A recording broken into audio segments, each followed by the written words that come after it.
चाहोंचा मला डब्बा बनवायचा होता. आता तुम्ही सगळी म्हणशीला बघेल तेव्हा जेवणच बनवत असते. पण काय करणार, दुसरं काय माझ्याकडे कामच नाही जेवण बनवण्याशिवाय. आज बनवणार होते मेथीची भाजी आणि तुमच्यासोबत पण म्हणलं आता थोडीशी रेसिपी शेअर करावी.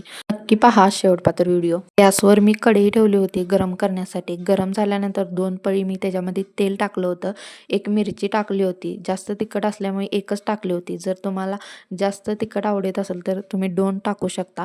8 ते 9 लसणाच्या मी पाकळ्या ठेचून टाकल्या होत्या. 2-3 पाण्याने मी अशी भाजी अशी स्वच्छ धुवून घेतली होती.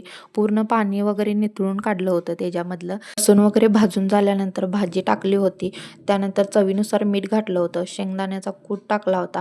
जास्त बारीक करायचं नाही शेंगदाण्याचं कूट. जास्त जेवढा मोठा असेल तेवढी भाजी चवीला लागते. मीठ टाकल्यामुळं काय होतं ना, पाणी सुटतं भाजीला आणि त्यामुळे पाण्याची गरज नाही लागत आणि पूर्ण भाजी वाफेवर शिजून जाते. अजिबात पाणी वगैरे घालायचं नाही. पटकन अशी भाजी तयार होते 10 मिनिटात.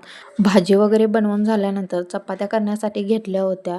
पण चपात्या करताना ना मला डबल ताप झाला होता. म्हणजे सगळ्या पिल्लूनं सगळ्या घरातनं पीठ केलं होतं चपातीचं आणि तिला कोण घेण्यासाठी नव्हतं. कारण का ते आणि मीच होतं. हे होत्यात पण वरती गिलाव्याचं काम चालू होतं. रोज ना सगळं काम मी मला पिल्लूला बघत करावे लागतात. पिल्लूला ना तिच्या पप्पांना लगेच पाहिल्यानंतर ते गेले होते वाळू आणण्यासाठी. ही लगेच त्यांच्या पाठीमागून गेली आणि वाळूत खेळत बसली होती. मी तिला चल बोलले तर ही माझ्याकडे यायला तयार नव्हती. काल पिल्लू खूप हट्टी होत चाललेले आहे आणि अशी दिवसभरात मला ही किती कामं लावते सांगता येणार नाही. ज्या बायका हाऊसवाईफ आहेत ना त्यांचा पूर्ण दिवस या मुलातने आवरण्यात आणि स्वयंपाक करण्यात जातो.